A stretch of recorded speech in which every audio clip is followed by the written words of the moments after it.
সূরা নিসার আপনার হলো 61 নম্বর আয়াত। জোরে কোন কত নম্বর? 61 নম্বর আয়াত, ছোট একটা আয়াত।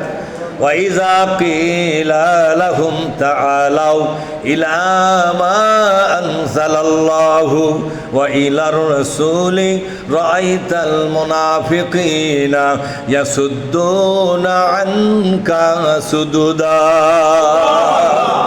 তার কথা নবীজি, আল্লাহ বলছেন নবীজি তুমি কি মুনাফিক দেখতে পারছাও?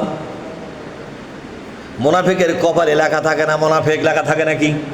দাড়ির মধ্যে লেখা থাকে, গালত লেখা থাকে, পিঠত লেখা থাকে, পেটত লেখা থাকে, কোথাও তো লেখা থাকে না। নবীজি বলল নবীজি তোমার সবচেয়ে বড় ক্ষতি করতেছে মুনাফিকেরা। কারা ক্ষতি করতেছে? দুনিয়ার কাফের বেঈমানরা যে পরিমাণ ক্ষতি করে তার চেয়ে বেশি ক্ষতি করতেছে কারা? মুনাফিকেরা। মুনাফিক মুসলমানদের মধ্যেই আছে। মুনাফিক কার মধ্যে হয়? মুনাফিক কিন্তু হিন্দুর মধ্যে হয় না, মুনাফিক কিন্তু আপনার খ্রিস্টানের মধ্যে হয় না, ইহুদির মধ্যে হয় না, বৌদ্ধর মধ্যে হয় না। মুনাফিক তৈরি হয়। এরপর আল্লাহ তাআলা বলছেন নবীজি তোমরা কি মুনাফিক তুমি দেখতে চাও? নবী বলেন হ্যাঁ আল্লাহ তুমি বলো মুনাফিকের দেখতে যাই। বলে মুনাফিকের নাম হবে না, মুনাফিকের কিছু লক্ষণ প্রকাশ করব। কি ওই লক্ষণের সাথে যাদের চরিত্র মিলে যাবে এরাই হলো জেতা মুনাফিক। কি মুনাফিক জোরে কন? আপনারা কি শুনবেন চান মুনাফিক কারা? অন্তত লক্ষণ শুনবেন তো নাকি? কিছু লক্ষণ আছে, কিছু সাইন অ্যান্ড সিমটম আছে। সেটা হলো যখন এদেরকে বলা হবে ওয়াইজা, ওয়া মানে এবং, ইজা মানে যখন, কেলা মানে বলা হবে লাহুম তাদের কাছে, তাআলাও আসো আসো তোমরা একটা কথার উপরে আসো। কথাটা হলো ইলা মা আনজালাল্লাহ, আল্লাহ যে কিতাব নাজিল করেছে অর্থাৎ কোরআন, এই কোরআনের দিকে তোমরা আসো। ওয়াইলার রাসূলে, রাসূলের দিকে তোমরা আসো। রসুলের দিকে আসা মানে কি? রসুলকে এই দেশের এই দুনিয়ার নেতা বানায়া দেই। এরা তাফসীরের মধ্যে আসছে। কেন নবী, কেন আল্লাহ তাদেরকে ডাকতেছে আসো আসো আল্লাহর কোরআনের দিকে আসো, নবীর দিকে আসো। আমার নবী এই কোরআন নিয়ে কি করতে চায় তোমরাও সেই কাজটা করো। আমার নবী এই কোরআনটাকে সরকারিভাবে কায়েম করতে চায়, চাই কিনা জোরে কোন? এই কথাটা 3টা সূরার মধ্যে আল্লাহ বলেছেন হুয়াল্লাযী আরসালা রাসূলাহু বিল হুদা ওয়া দীনিল হাক্কি লিইয়ুযহিরাহু আলা দীনি কুল্লিহি ওয়ালাউ কারিহাল মুশরিকুন। 3টা সূরার মধ্যে বলা হয়েছে সূরা আপনার সূরা আল ফাতহ এবং আরেকটা সূরা তওবা। এই 2টা সূরা এবং আরেকটা সূরার মধ্যে আল্লাহ বলেছেন এই একই কথা বারবার বলেছেন।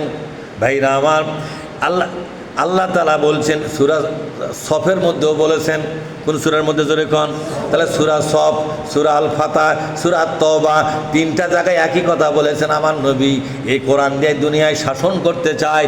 দুনিয়ার সব রাজনীতি, সমাজনীতি, রাষ্ট্র ব্যবস্থা, মানুষের তৈরি করা সংবিধানকে পরাজিত করে দিয়া, ধ্বংস করে দিয়া আমার কোরআনটাকে বিজয় করতে চায়। আসো আসো আমার নবীর সাথী হইয়া সেই আন্দোলন শুরু করো।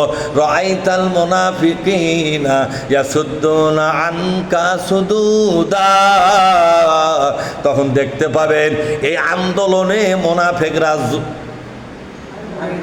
আসবে না, যোগদান করবে না। এই আন্দোলনে মুনাফিক লোক যারা তারা আসবে না। যারা এই আন্দোলন করলো না যতই নামাজি হোক তবু সে মুনাফিক। যতই নবীর মতো দাড়ি, নবীর মতো জুব্বা, নবীর মতো জেকের আজকার, তবু সে কি? জোরে কোন? তবু সে কি? এটা কি আমার কথা না আল্লাহর কথা?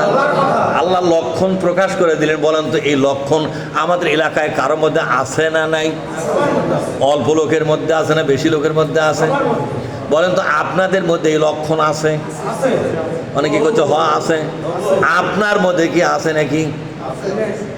যে আমি দুনিয়ার সব ইবাদত করব, শুধু ইসলাম কায়েমের আন্দোলন করব না, এই ব্যাপার কি আপনাদের মধ্যে আছে নাকি? যদি থাকে তাহলে কোরআন হাতে নিয়ে বলছি, কোরআনের উপর আমার হাত আছে, এখন আছে না নাই জোরে কোন? কোরআনের উপর হাত দিয়া কোরআনের বাইরে কথা বললে আমার জিহ্বা টেনে ছিড়বে কে? জোরে কোন? কে ছিড়বে? তাহলে আমি কি আমার বিপদ ডেকে আনতেছি আপনার কাছে কথা বলবে যায় নাকি মনে করছেন? না না না, আল্লাহর কোরআন বলতেছে নবীজি যারা কোরআন কায়েমের আন্দোলনে যোগদান করলো না তারা মুনাফিক হয়ে গেল। এখন আপনারা কি করবেন কোন তো? মুনাফিক মরবার চান? তাহলে এই দেশে বাংলাদেশে কোরআন কায়েমের জন্য আন্দোলনের নাম লেখাতে হবে কি হবে না? জোরে কোন লেখাতে হবে কি হবে না? তাহলে আপনার আর কোনো দল কি করা যাবে? কতক্ষণ লেখা আর কোনো দল করা যাবে?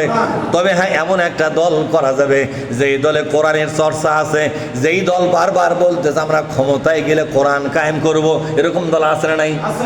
হ্যাঁ, আল্লাহর আইন চাই, সৎ লোকের শাসন চাই, এরকম স্লোগান শুনছেন কোনো দলে? মিছিলে শোনেননি আপনারা?